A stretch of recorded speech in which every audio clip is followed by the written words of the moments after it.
Transporto revoliucija. Ar kada susimąstėte, kaip žmonės keliavo prieš 200 metų?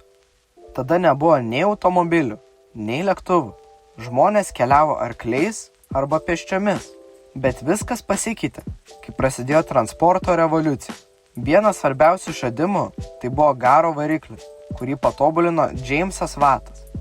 Dėl šio išradimo atsirado garvežiai ir garlaiviai. Žmonės galėjo keliauti daug greičiau nei anksčiau. Prekės taip pat pradėjo judėti žymiai greičiau. Tai buvo didelis žingsnis į priekį.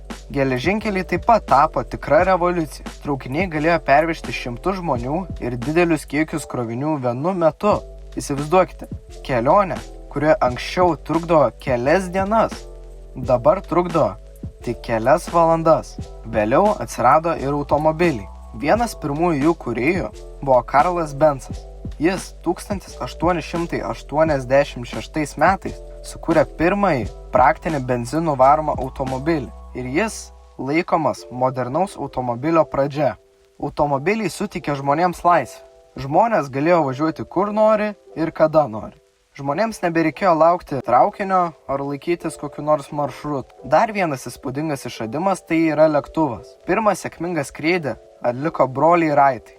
Nuo to momento pasaulis tapo mažesnis. Kelionės tarp šalių, kurios anksčiau trukdavo savaitės, dabar trunka tik kelias valandas. Transporto revoliucija, ji pakeitė viską. Ji padėjo augti miestams, plėtoti prekybą ir lengviau keliauti. Tačiau yra ir minusų. Daugiau transporto reiškia daugiau taršos ir didesnės eismo spūstis. Šiandien transportas toliau keičiasi. Kuriami elektriniai automobiliai, greitieji traukiniai, net savavaldžiai automobiliai. Tai reiškia, kad transporto revoliucija dar nesibaigia. Ji vyksta čia ir dabar. Ir galbūt ateityje mes keliausime dar greičiau, nei galime įsivaizduoti.